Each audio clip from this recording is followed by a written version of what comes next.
बात निकालो, बात अल्लाह का नाम लेकर। नहीं ऐसे नहीं करना, ज़ुबान से पढ़ो। भी तो नमाज नहीं पढ़ रहे ना। बोलो अल्लाह अकबर, अल्लाह अकबर, अल्लाह अकबर कबीरा। पहले कभी ज़िंदगी में बंद नहीं हुई ज़ुबान? नहीं, पहले ज़ुबान ही बंद हुई, लेकिन 3-4 महीने पहले कह रहे थे कि बोझ सा लग रहा है। और ये जो कोरोना का मसला है, उस वक्त तबीयत खराब है। बोलो अल्लाह अकबर पढ़ो। औज़ु बिल्लाहि मिनश शैतानिर रजीम पढ़ो। औज़ु बिल्लाहि मिनश शैतानिर रजीम, बिस्मिल्लाहिर रहमानिर रहीम। वइन यमसस्का अल्लाहु बिदुर्रिन फला काशिफ लहू इल्ला हू वइन युरिदका बिखैरिन फला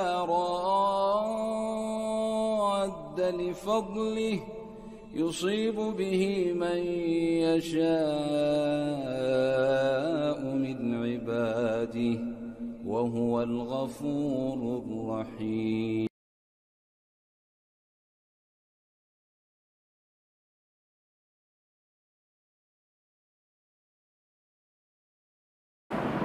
सबसे पहले हमारे लोगों का ये अक़ीदा होना चाहिए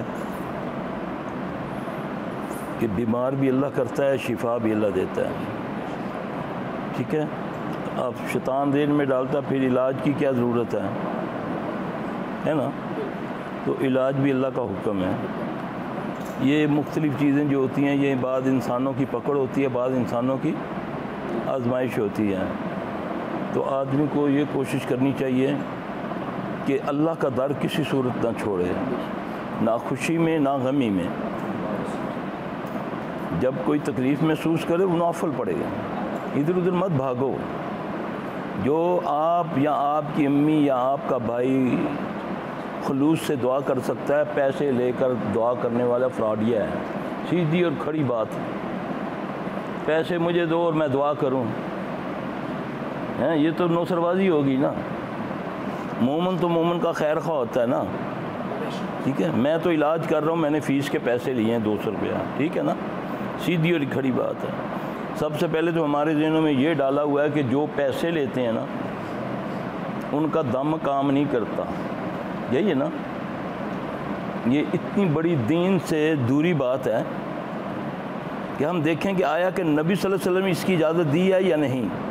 ये आप लोगों के ज़हन में ये बात मैं इसलिए डालना चाहता हूँ कि वो कहाँ से लेगा, कहाँ से खाएगा। जो पैसे नहीं लेता उसके पास जो इतनी करोड़ों अरबों की प्रॉपर्टी कहाँ से आ गई? क्या उसका बाप जो है बड़ा शहंशाह था या उनके ख़जाने छोड़ के गया? हमारी एक मत मार दी गई है। दम में बकरी एक भी ले सकता हूँ, 100 बकरियाँ भी ले सकता हूँ। ये याद रखना। मैं इसलिए ये बता रहा हूँ नॉलेजन, कि आप लोगों के ज़हन में ऐसे नौसरबाज बैठे हुए हैं कि जो नहीं जी खुद अपनी तशहीर करते हैं। असा को पैसे लेते हैं थोड़े को, तेनू लोड़ केड़ी है कहन दी हैं? मैं तो फीस लेता हूँ, मैं किधर से खाऊंगा? ये मेरा अमला है, ये बिजली बिल है, ये किधर से आएगा? मेरा बाप तो नहीं छोड़ के गया। तुम भी ये सोचो कि ये इतनी सी ठाठ बाट किधर से आए? ये तो तुम्हारी अक्ल काम कर सकती है ना यार। टमाटर लेने जाते हो तो ऐसे ऐसे करके देखते हो, आलू लेने जाते हो तो ऐसे ऐसे करके देखते हो। ये भी तो सोचो, ये फीस बिल्ला काम कर रहा है और ईमान कितने लोगों का ज़ाया हो रहा है जी। और फिर लोगों के सामने किसी अल्लाह का जिक्र नहीं करना, सिर्फ अल्लाह का जिक्र रस्मी। मैं जी जिन को बुलाता हूँ, जिन इसका काम करेगा। अब ज़रा सोचना कितना बड़ा तुम्हारे ईमान पर उसने डाका डाला ये बात कहकर। अब तुम्हारा यकीन अल्लाह पर और इन दुआओं पर ख़त्म हो गया। यकीन ख़त्म हो गया कि यार ये तो काम जिन ने किया। ना आपके दिल में अल्लाह के लिए वो जज्बा कि मैं रोऊं अल्लाह के आगे कि या अल्लाह मेरे भाई को शिफा दे, मेरे बेटे को शिफा दे। मैं जासा जिन आसी अंदरों कड़ सी जो चुभे आया बाहर, ख़त्म। ईमान है या बच्चा ख़त्म हो गया। किस पर आया, अल्लाह पर या जिन पर? मैं जब शुरू इस लाइन में आया ना, मुझे इस बारे में नहीं इल्म था कि जिन्नात से काम लेना नाजायज़ है इस्लाम के अंदर। इसको काहन बोलते हैं, जो जिन्नात के साथ मिल के काम करते हैं ना, उसको क्या बोलते हैं? काहन। और नबी अलैहिस्सलाम सल्लल्लाहु अलैहि वसल्लम ने काहन के पास जाने से मना फरमाया। आप सल्लल्लाहु अलैहि वसल्लम फरमाया, जो किसी काहन के पास गया फिर उसने उसकी तस्दीक की, यानी कि माना कि बड़ा पहुंचा है जी, ये तो दिलों दी गल्लां जानदा है, मैं पहली बार मिला उस मेरा सारा कुछ दस देता। ऐसे है ना, ऐसे लोग हैं ना, है ना, है ना ऐसे लोग। वो तुम्हारा माजी, तुम्हारा 100% तुम्हारी पॉकेट के अंदर कितने पैसे हैं वो तुम्हें बताएगा, और यहाँ पर तुम्हारा ईमान ख़त्म हो जाएगा, क्योंकि पीछे आपने नबी को पढ़ा नहीं हुआ। अगर आपने इस चीज़ से पर नबी को पढ़ा होता सल्लल्लाहु अलैहि वसल्लम, तो आपको इसकी सारी चालबाजी नज़र आ जाती कि नबी पर तो वही आती है, तो फिर पता चलता है कि ये क्या है। तो इस बदबख्त के पास क्या है कि ये मुझे देखते हुए सारा कुछ बता रहा है ना पैमाना हमारे पास। नबी पर वही आती थी ना कि आप अपनी तरफ से कुछ कहते थे। अल्लाह फरमाते हैं ना, अनिल हवा इन हुवा इल्ला वह्युन यूहा, मेरा रसूल अपनी तरफ से कुछ नहीं कहता, जो कहता है मैं वही करता हूँ। यहाँ पर ये अकीदा जो है ना इल्म गैब का, ये भी इस आयत के साथ फिट हो जाए, क्योंकि नबी सल्लल्लाहु अलैहि वसल्लम उस वक्त तक खामोश रहते हैं।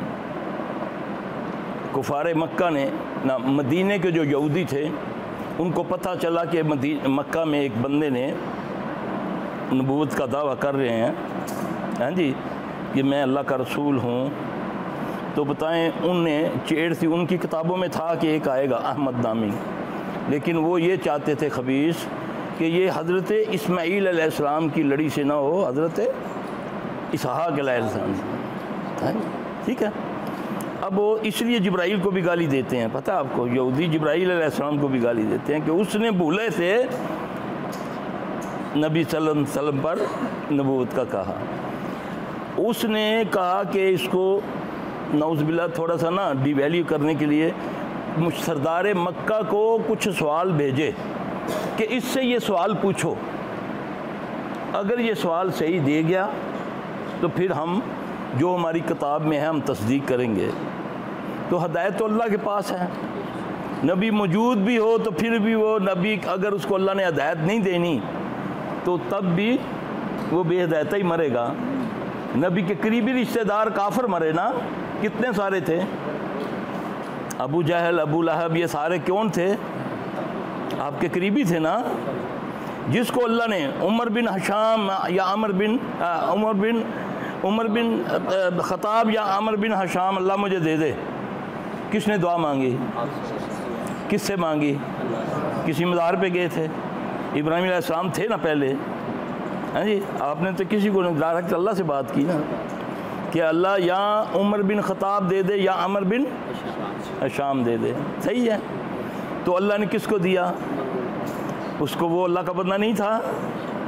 अल्लाह के उमर रज़ी अल्लाह तआला तो एक मक्का में आम बंदे थे, तो ये बदबख्त जो था ये तो मतवल्ली काबा था, ये तो अपने पल्ले से हाजियों को सत्तू, हाजियों को कपड़े दिया करता था। अबू जहल 33 साल हरम का मतवल्ली रहा, 33 साल। कहते हैं अपनी दाढ़ी से इतना अदब करता था, हरम का दाढ़ी से साफ़ किया करता था। हाँ, अबू जहल की भी दाढ़ी थी, सुना है? तो क्या वो जन्नत में चला गया? क्या नबी सल्लल्लाहु अलैहि वसल्लम की उस पर नज़र नहीं थी? आप नहीं चाहते थे कि ये अल्लाह के ईमान ले आए? नहीं, हदायत किसके पास है? अल्लाह। और ये बेहदायतों ने हमें इतना अल्लाह से दूर कर दिया, ये शुबदे दिखा दिखा कर।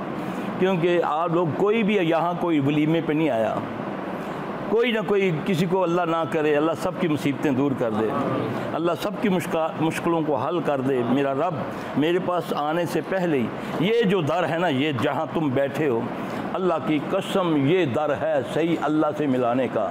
ये मस्जिद है, मस्जिद, हैं जी। जने खने को जाकर कहते हो सरकार मेरे से दुआ करो, मैंने कामयाब हो जावा, हैं जी। उसने 5 वक्त का बंदोबस्त किया हुआ है, अपने बंदे मुकर्रर किए हैं, वो जो तुम्हें कहते हैं हैया हैया अलस्सलाह, हैया क्या मायने है इसका? आ नमाज की तरफ और आ कामयाबी की तरफ। कौन वादा कर रहा है? अल्लाह झूठे वादे करता है? नाउज़ुबिल्लाह, अल्लाह बेबस है? अल्लाह तो वो ज़ात है हर जिन्नो इंस को, आदम से लेकर क़यामत तक के आखिरी जिन इंसान तक को जितने कायनात में ख़जाने हैं एक एक को दे दे। उसके इतने बड़े ख़जाने हैं कि समंदर से सुई भिगो कर निकाला तो उसके नक्के से जो पानी लगता है इतना भी उसको फ़र्क नहीं पड़ता। ये वो अल्लाह की ज़ात है, वो मजबूर है। तो नबी अलैहिस्सलाम सल्लल्लाहु अलैहि वसल्लम ने दुआ मांगी, एक तकदीर अल्लाह ने लिखी और तकदीर में ये भी लिखा कि ये बंदा दुआ मांगे मैं तकदीर इसकी चेंज कर दूंगा। ये बंदा दुआ मांगे या दुआ, हाँ दुआ जिंदा को आप मुझे कह सकते हैं, मैं आपको कह सकता हूँ। नबी अलैहि वसल्लम ने फरमाया बीमार को बोला करो दुआ का, ये नहीं बोला गरीब है बीमार है या अमीर या मौलवी है या पीर। बीमार ज़्यादा अल्लाह के करीब होता है, बीमार से दुआ का कहा करो। बीमार से हम कितने खुश नसीब हैं कि हमारे पास बीमार आते हैं, फिर हम इनसे नौसरबाजी शुरू कर दें, इनसे चक्करबाजियाँ करके कोई कुछ करता है कोई कुछ करता है बटोरने के लिए, हैं जी। ना ये पैसे नहीं लेंदे, ज़ाफ़रान ले आओ 2 तोले, है ना? कितने का तोला है ज़ाफ़रान? 9,000 रुपये तोला इस वक्त उसका रेट है, ठीक है? वो भी पता नहीं असल के जैली है, ठीक है? अब उसने तुम्हारे से 18,000 रुपया खर्च करवाया, पैसे नहीं दिए आराम हैं, जाके वही पंसारी को जाकर 2,000 का बेच आया। तेरा कितना खर्च करवाया? ऐसे ऐसे नुस्खे लोग आकर बताते हैं 1-1 लाख 1.5 लाख का पंसारी का सामान होता है जी।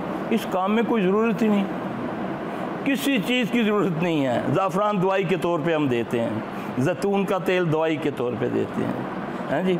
पानी दम करते हैं, शिफा मेरे अल्लाह ने देनी है, किसी को हो जाती है किसी को नहीं होती। मुझसे अल्लाह ये तो नहीं पूछेगा इसको शिफा क्यों नहीं हुई, ये पूछेगा तूने इसका सही तरीके से इलाज क्यों नहीं किया। ये मैं इसलिए आपसे बातें कर रहा हूँ कि इस वक्त जो सोशल मीडिया पे हम देखते हैं ना, तो इतना तरस आता है इस कौम पर कि अल्लाह की कसम उस जिंदा अल्लाह को छोड़ के जो तेरी रगे हजात के करीब है, खुद कहता है नहनु अक़रबु इलैहि मिन हब्लिल वरीद, मैं तेरी रगे हजात के करीब, इसके भी तेरे भी इसके भी सबके। तुम एक बार मुझे पुकारो, मैं तुम्हारी पुकार को कबूल करता हूँ। व इज़ा सअलका इबादी अन्नी फ़इन्नी करीब, ये कुरान है। ऐ मेरे रसूल सल्लल्लाहु अलैहि वसल्लम, जब लोग तुझसे मेरे बारे में पूछें कि अल्लाह क्या है, कहाँ है, कैसा है, तो इन्हें कहो कि अल्लाह तुम्हारे करीब है। कितना करीब है? दूसरी आयत में आता है नहनु अक़रबु इलैहि मिन हब्लिल वरीद। जब तुम दुआएं मांगते हो, इन्नी करीब उजीब दावत दाई इज़ा दान, जब तुम दुआएं मांगते हो फलयस्तजीबू ली, मैं सुनता नहीं कबूल करता हूँ। किसी ख़ास को किया, आम को कि ख़ास के लिए, आगे शर्त है फलयस्तजीबू ली वलयुमिनू बिल्लाहि लअल्लहुम यरशुदून।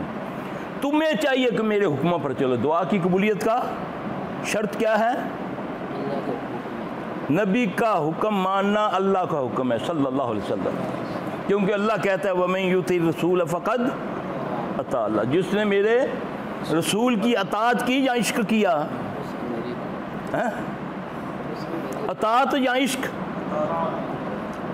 अताअत और इश्क में फ़र्क है। अताअत में सब मुती हैं हम, और एक है अल्लाह और उसका रसूल सल्लल्लाहु अलैहि वसल्लम, जिसकी ताबेदारी का हुक्म वो खुद दे रहा है। अतीउल्लाह व अतीउ रसूल वलिल अम्र मिनकुम। हाँ, अगर तुम में कोई तनाज़ा आ जाए, यही अल्लाह कह रहा है ना, तो फिर तुमने क्या करना है? तीसरी अताअत छोड़ देनी है। मिनकुम फरुद्दू ही अल्लाह व रसूल, यही कुरान कह रहा है ना। कितना प्यारा नुस्खा है। इसमें है कोई फिरका वारियत है, लड़ाई झगड़ा है, बम मारना है, उसको काफिर का फतवा देना है? कितना प्यारा रब ने तुम्हें कुरान दिया, तुमने इसको मट्टी लगा कर रख दी। उस वक्त निकालते हो जब तुम्हारा कोई मरता है, उस वक्त बैठ जाते हो, मौलवी को बैठा लेते हो, कब्रों पे बैठा कर कब्रों के ऊपर कुरान लिखवा देते हो। कभी देखा है, सोचा है कि कितनी बेअदबी है उस कुरान की जो कब्र पर लिखा होता है? जो चादर चढ़ती है कितनी बेअदबी है उसकी। जब मुर्दे के ऊपर तुम चादर डालते हो जिस पर कुरान लिखा हुआ, उसके पाँव पर आता नहीं कुरान है? ये कुरान का इज्जत है या कुरान की बेअदबी है? और जाओ जाकर चादरें कब्रिस्तानों में जो कुरान नंदा हुए हैं पत्थरों पर, उन पर जाकर देखो कुत्तों ने पखाने किए हुए हैं, चिड़ियों तोतों के बिट्ठे पड़ी हुई हैं ऊपर।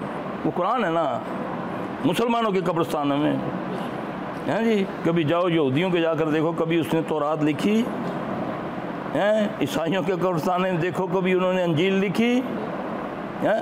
हमने तो कुरान को इतना बेवकूफ़ कर दिया। और इन उलमाए सू ने, दो किस्म के उलमा होते हैं दुनिया में, एक उलमाए हक होते हैं और एक उलमाए सू होते हैं। मैं सब की नहीं, अल्लाह ना करे बात करता हूँ, उलमाए सू की बात करता हूँ, जिन्होंने तुम्हें अपने पीछे लगाया, अल्लाह से छुड़वा दिया और शोबदे दिखा कर। और हमारा ईमान उस कायनात को बनाने वाला सिर्फ मैं अपनी उंगली के पोर पर, इससे भी आगे मैं उंगली के अपने ये जो रेशे हैं, ये जो साम है, इस पर भी गौर करूं। 70 के करीब होने वाला हूं, अल्लाह का शुक्र है अभी तक घिसी नहीं है, उसी तरह ही है। लाओ कोई ऐसी कोई धात है? रोज़ाना इस्तेमाल होती है, करोड़ों बार दिन में ये आँख झपकती है। ऐसी ग्रीस तो लेकर आओ जो ज़रा सी ग्रीस ख़त्म हो जाए, 600 का ड्राफ्ट मिलता है, दो 4 मिनट के बाद डालना पड़ता है। उस रब को छोड़ के, जब तुम जो रब ने पैदा किया, जिसकी कोई औकात ही नहीं, तुमने दिया। अल्लाह कहता है ये तुम्हारे बड़ों के दिए हुए नाम है। मैंने तो किसी के बारे में सनत नहीं उतारी, हाँ जिनके बारे में सनत उतारी उसका नाम है मोहम्मद सल्लल्लाहु अलैहि वसल्लम। उसको फॉलो करने के लिए मुझे उसको पढ़ना पड़ेगा।